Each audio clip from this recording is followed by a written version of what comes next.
Brought to you by खाता book.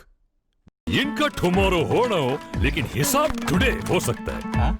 कैसे? भाई खाता आउट करो, खाता बुक डाउनलोड करो, ये ऑटोमेटिकली हिसाब करे, उधारी वापस लाए फटाफट। भेज दिया उसको हिसाब। खाता बुक, बिजनेस हुआ इजी।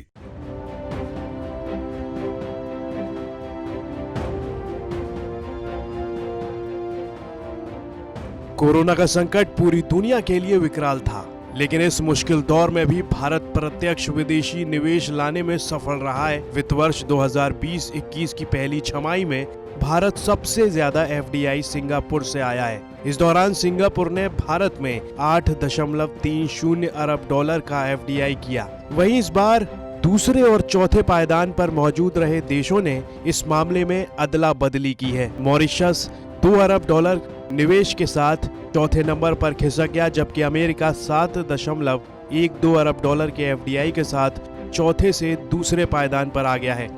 चालू वित्त वर्ष की पहली छमाही के दौरान भारत में एफडीआई के लिए अमेरिका दूसरा सबसे बड़ा देश बनकर उभरा है।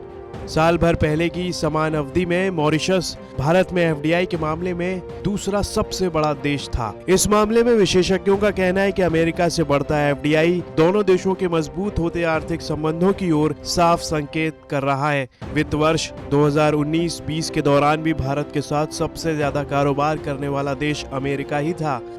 मॉरिशस से एफडीआई घटने के बाद भी उसकी अप्रैल 2000 से लेकर सितंबर 2020 के बीच भारत में आए एफडीआई में 29% हिस्सेदारी है। इस अवधि में भारत में अलग अलग देशों ने 500.12 अरब डॉलर का प्रत्यक्ष विदेशी निवेश किया।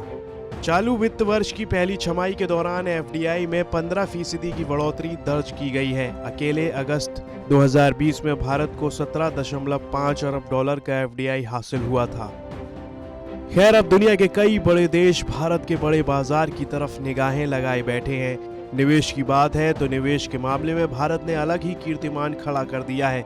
जब दुनिया भर के देश इस संकट की घड़ी में अपना पैसा वापस निकालने में जुटे हैं, इस दौरान 10 देशों की कंपनियां भारत में निवेश करने के लिए आगे आई हैं।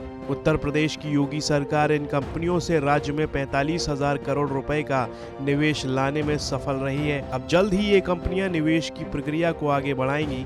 उत्तर प्रदेश सरकार ने राज्य में औद्योगिक विकास के लिए एक्सप्रेसवे के पास 22,000 एकड़ जमीन की पहचान की है। इसके अलावा फिरोजाबाद, आगरा, उन्नाव, चित्रकूट, मैनपुरी और बाराबंकी में कई विकास मॉडल के जरिए इंडस्ट्रियल पार्क की स्थापना की जाएगी।